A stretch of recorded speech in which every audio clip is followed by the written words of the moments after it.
Hey guys, welcome back to Andy's Dinosaur Reviews, and today we have another very cool Jurassic World Fallen Kingdom set to review. It is the Destructasaurs Pteranodon Copter Attack set.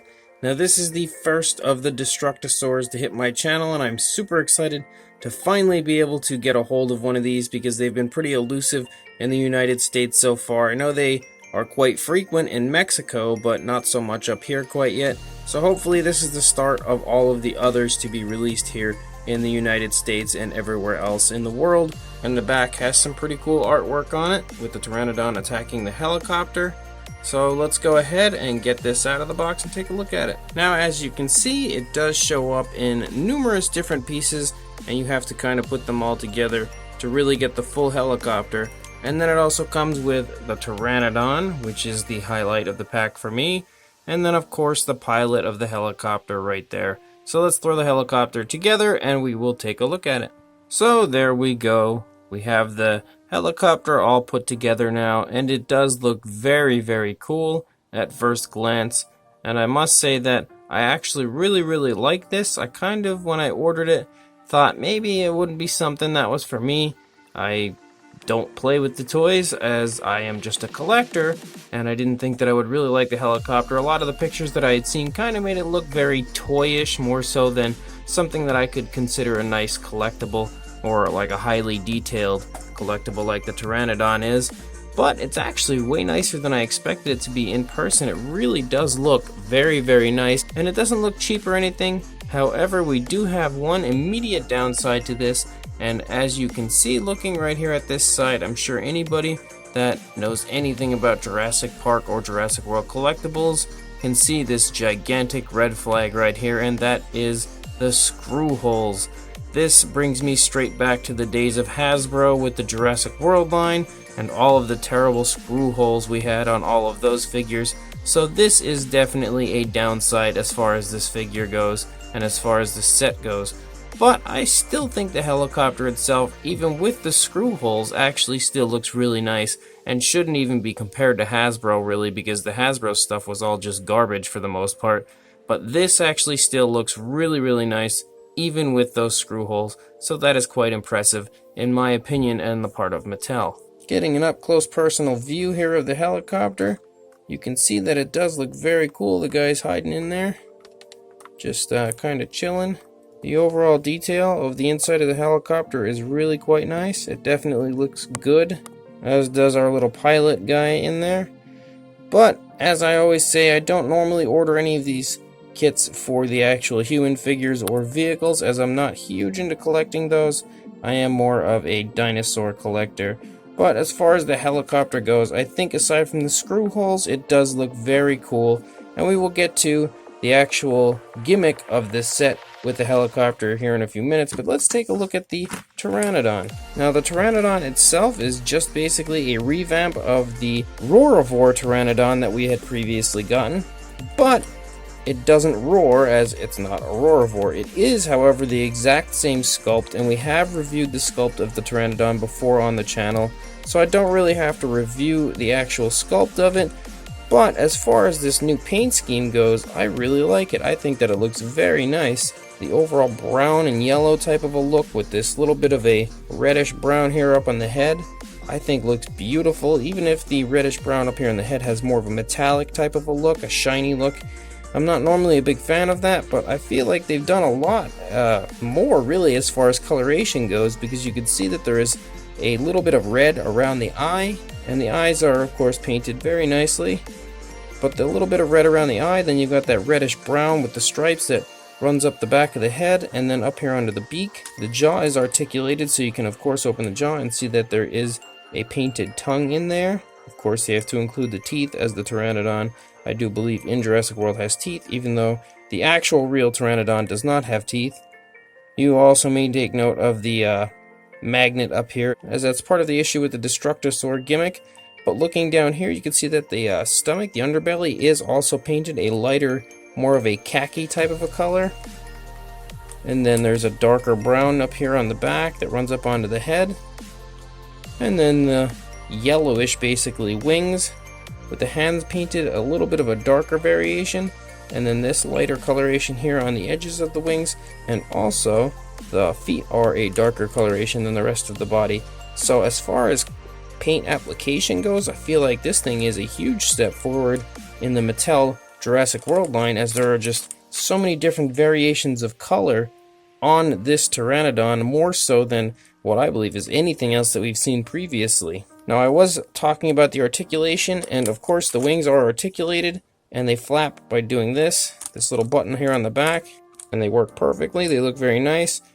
With the roaravore, it would be roaring at this point, but unfortunately this is not a roaravore. And then of course the wings can fold here at this little joint on both sides, basically just the same as the actual roaravore did. There is articulation here in the neck, so the head is on a swivel, and you can turn it. And then of course I mentioned the jaw already, that does also have articulation. And here is the Jurassic Facts code for anybody interested in scanning this guy. But overall, I really do like the Pteranodon, and I think it is a fantastic addition to the Jurassic World line, and an even better look to it than the actual roaravore one, in my opinion. I definitely like this paint scheme much more than the Jurassic World look. Now, as far as the helicopter and the gimmicks that this has going on, it's got a button here that you push on the side to get the blades up here on the top going, and they can really get moving. I think that is a very cool addition to anybody that's going to play with this, because you don't have to continuously stop and wind them up. As I know when I was a child, I used to hate to have to do that with my toys all the time. But here you do not have to do that at all, as just keep pushing that button and it'll keep on going. As you saw when I was putting it together, this glass here in the front can definitely detach. And then of course you've got a little hook here on the bottom, so you can hook that to things and pick them up, carry them around. It does actually come out from the helicopter, and you can wind it back up then if you'd like. And then of course we've got the Destructasaur gimmick. So basically what you want to do is line your magnet here up with the magnet right there, and then when you can line it up, the helicopter door falls off. That was actually a little difficult for me to do with the helicopter down on the ground. I think it'd probably be a little easier if I was actually holding it up in the air. It'd probably work a little better. And it's definitely a pretty cool function. It doesn't work perfectly, but it's different, it's creative, it's something I've never seen before, and I really do like it. Even if it doesn't work absolutely perfectly, it still works pretty nice, and it's fun to be able to take something like this and, in quotation marks, destroy it, and rip the door off, and then maybe rip the helicopter window out here if you'd like. So it's definitely still very, very cool, and you can see our little guy in there is just kind of chilling, not even attempting to steer the helicopter.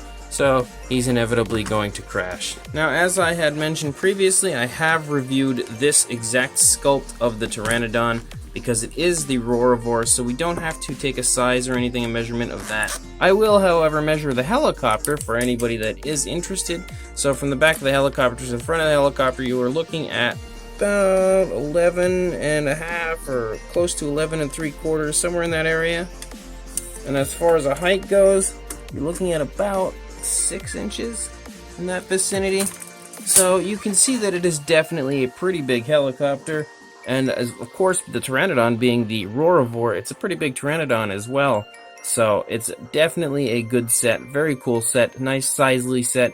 That's something that your children will definitely eat up and love if they are Dinosaur or Jurassic World fans. As far as the size comparison goes, there is the Papo T-Rex, and you can see standing next to the Pteranodon that he is actually smaller than the Pteranodon, and you can see how big he is compared to the helicopter itself. So definitely a very, very nicely sized set. Now this set has just recently popped up on Walmart.com, kind of like the Quest for Indominus set that I had previously reviewed. However, the Quest for Indominus set was pretty much exclusive for some reason to the app. You couldn't order it any other way. But this set, the actual helicopter Destructasaur set, is available just straight up on Walmart.com. It just randomly popped up out of nowhere, and it is nice to see these Destructasaurs getting some sort of release here in the United States, and hopefully everywhere else in the world, as these Jurassic World toys have been pretty elusive sometimes and hard as all heck to get a hold of, that it's nice to see some of these more rarer or harder to find ones actually showing up in places other than Mexico. So hopefully this is going to lead us to all the other Destructasaurs hitting Walmart.com and I will be looking out for those all the time. This set here will run you about $40, which in my opinion is a little pricey, honestly, for this set. I think it probably would have been a little better off at maybe like 30 bucks, especially because the Pteranodon itself isn't quite the roaravore version, as it doesn't have the roar or anything like that, or I shouldn't really call it a roar, as pterosaurs don't roar, but it doesn't have the Pteranodon noise or anything, so it's kind of a little bit of a downside as far as that goes for the Pteranodon. But the normal roaravore version of a Pteranodon would run you probably about $12 to $15, and then a vehicle like this I'd imagine would be about $20, and the human character is normally around $8, so it almost evens itself out to around the $40 mark. But I feel like that since this is missing the actual noise the Pteranodon makes, that it should have probably been a little cheaper, maybe around $10, and that would cut you short of the $40 price range that they're asking. But regardless, this is the only way to actually get a hold of this stuff, so if you do want to buy it, I will put a link in the description straight to Walmart's site where they have this up to purchase for $40, as I had mentioned. It is a very cool set. It's not the most perfect set, and it's not the best deal ever. As I said, it's a little pricier for what you actually get, but it is still very cool and something that kids will love and collectors will love alike.